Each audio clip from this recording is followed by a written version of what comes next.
السلام علیکم دوستو، فن انفو اینڈ ایجوکیشن میں خوش آمدید۔ آج ایک نئی ویڈیو کے ساتھ آپ کے سامنے حاضر ہیں۔ ہمیشہ کی طرح ایک اہم ٹاپک پر ہم بات کرنے جا رہے ہیں۔ آپ نے سن رکھا ہوگا ہائبرڈ وار، ففتھ جنریشن وار۔ تو آج ہم دیکھیں گے کہ یہ ففتھ جنریشن وار کیا ہوتی ہے، یہ ہائبرڈ وار کیا ہوتی ہے۔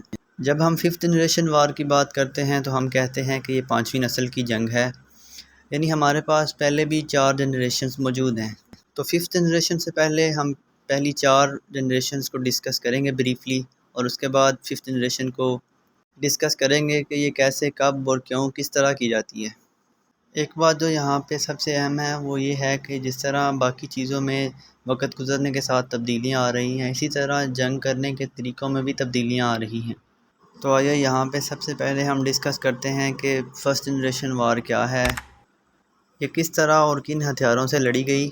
تو یہاں پر جب ہم فرسٹ جنریشن کی بات کرتے ہیں تو یہ ہمارے پاس وہ جنگیں ہیں جو سب سے پہلے اس روئے زمین پر لڑی گئیں۔ دیز آر بیسکس وارز، اور عام طور پر جو ان میں ہتھیار استعمال کیے جاتے ہیں وہ ہمارے پاس آ جاتے ہیں، کلہاڑیاں آ جاتی ہیں، نیزے آ جاتے ہیں، تلواریں آ جاتی ہیں۔ اس طرح کے بیسکس پتھر استعمال کیے جاتے تھے، اور اس میں فریقین پہلے بتاتے تھے ایک دوسرے کو کہ ہم نے کس مقام پر کہاں پر جنگ کرنی ہے، اور اس میں عام طور پر کیجولیٹیز بھی بہت کم ہوتی تھی۔ مطلب یہ کہ اموات کی شرح بھی عام جنگوں کی نسبت کم ہوتی تھی، یعنی فریقین جنگ کا وقت اور جگہ کا تعین پہلے کر لیتے تھے، پھر اس کے بعد جنگ سٹارٹ ہوتی تھی۔ لیکن جب ہم سیکنڈ جنریشن کی بات کرتے ہیں تو اس وقت جو جنگ ہے وہ دور سے لڑی جاتی تھی۔ مطلب اس وقت ایسے ہتھیار آ گئے تھے، جیسے بندوق ہے ہمارے پاس، اس میں جنگ تو آمنے سامنے ہی ہوتی تھی لیکن ٹارگٹ دور سے کیا جا سکتا ہے۔ اس کا نقصان یہ ہوا کہ اموات کی شرح بڑھ گئی اور ڈسٹرکشن بھی بہت زیادہ ہو گئی۔ اگر ہم سیکنڈ جنریشن کی بات کرتے ہیں تو ورلڈ وار 1 سیکنڈ جنریشن وار ہی ہے۔ اگر ہم نمبرز کی بات کرتے ہیں تو ہم جانتے ہیں کہ ورلڈ وار 1 میں بہت زیادہ ڈسٹرکشن ہوئی، انفراسٹرکچر کی، ملٹری کی، اور ایون عام عوام کی بھی جو ڈسٹرکشن ہے وہ بہت زیادہ ہوئی۔ اب ہم آتے ہیں تیسری نسل کی جنگ یعنی تھرڈ جنریشن وار کی طرف۔ تو تھرڈ جنریشن وار وہ وار ہے جس میں پہلی دفعہ فضائی اور سمندری افواج کا استعمال ہوا باقاعدہ، اور ٹینکس وغیرہ کا استعمال بھی اسی جنگ میں ہوا۔ اس کے علاوہ ایٹم بم کی جو کریشن ہے وہ بھی اسی ایرا میں ہوئی، اور ہیروشیما اور ناگاساکی پر جو بم گرے تھے وہ بھی اسی تھرڈ جنریشن وار کے دور میں ہی گرائے گئے تھے۔ اس کے بعد جو ہمارے پاس وار کی کیٹیگری آتی ہے اس میں ہمارے پاس فورتھ جنریشن وار ہے۔ تو اس میں زیادہ تر کولڈ وارز، پراکسی وارز لڑی گئیں۔ اس کے بارے میں تفصیلاً ایک ویڈیو اپلوڈ کر چکا ہوں۔ مثلاً میں دوبارہ یہاں پہ بتا دیتا ہوں آپ کو کہ اس جنگ میں جو فورتھ جنریشن وار ہے، کولڈ وار ہے، پراکسی وار ہے، اس میں 2 بڑی طاقتیں بعض ممالک میں اپنے انٹرسٹ کے لیے دوسرے ممالک کو لڑواتی ہیں، اس کے نتیجے میں اپنے انٹرسٹ حاصل کرتی ہیں۔ تو کون کون سے ممالک اس فورتھ جنریشن وار کا شکار ہوئے؟ اس میں ہمارے پاس ایسٹ جرمنی اور ویسٹ جرمنی، جرمنی اس کا شکار ہوا۔ اس کے علاوہ ہمارے پاس کوریا، نارتھ کوریا اور ساؤتھ کوریا میں ڈیوائیڈ ہو گیا۔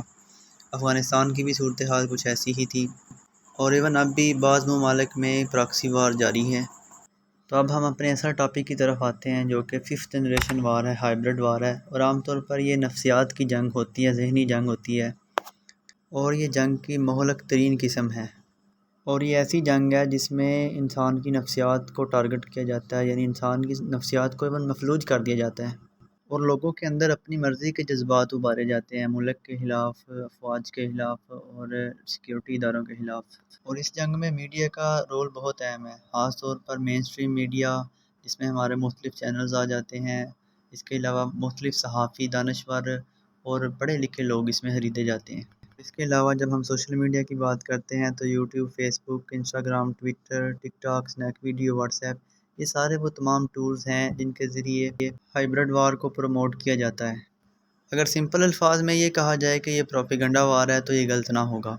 اگر ہم ہائبرڈ وار کی یا پراکسی وار کی وجوہات کی بات کرتے ہیں کہ کس طرح ایک ہی ملک میں موجود لوگوں کو اپنی ریاست کے خلاف کر دیا جاتا ہے، تو وجوہات جو ہیں وہ تقریباً کولڈ وار اور پراکسی وار سے ملتی جلتی ہی ہیں۔ لیکن چونکہ یہ ٹیکنالوجی کا دور ہے تو اٹ از ویری ایزی کہ آپ لوگوں کو اپنی ہی ریاست کے خلاف بھڑکا دیں۔ اس کی وجوہات کیا ہیں؟ سب سے پہلی وجہ وہ یہ ہے کہ جن ممالک میں وسائل کی غیر منصفانہ تقسیم ہے وہاں پر جنگ کرانا آسان ہوتا ہے۔ یہاں پر میں ایک بات واضح کرنا چاہتا ہوں وسائل کے بارے میں، مثال کے ساتھ، کہ جیسے کہا جاتا ہے کہ پاکستان کے زیادہ تر وسائل پر پنجاب قابض ہے، اور بلوچستان کو اس کے وسائل جو ہیں، جو حقوق ہیں، وہ نہیں دیے جاتے۔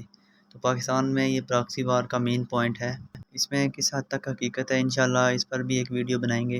اس جنگ کے اندر لوگوں کے اندر نیگیٹیوٹی اور احساس محرومی پیدا کیا جاتا ہے تاکہ وہ اپنے ملک کے خلاف، اپنے اداروں کے خلاف ہتھیار اٹھائیں۔ اس کے علاوہ ایک اور اہم بات جو اس جنگ میں آتی ہے وہ زبان کی آتی ہے۔ آپ جانتے ہیں کہ پاکستان جیسے ایسٹ اور ویسٹ میں تقسیم ہو گیا، تو اس کی ایک بنیادی وجہ زبان بھی تھی۔ اور آج کل جو سب سے بڑا مسئلہ ہے وہ ہے فرقہ وارانہ فسادات۔ تو اس کے لیے سوشل میڈیا اور ٹیکنالوجی کا استعمال حد سے زیادہ کیا جا رہا ہے، اور اس جنگ میں ایسے ٹیکٹکس یوز کیے جاتے ہیں کہ ایون اچھے بھلے پڑھے لوگ بھی اس کو سمجھنے سے قاصر ہیں۔ آج کی ویڈیو یہاں تک کی تھی۔ مزید اس طرح کی اہم معلومات کے لیے فن انفو اینڈ ایجوکیشن کے ساتھ جڑے رہیے۔ Thank you very much. اللہ حافظ۔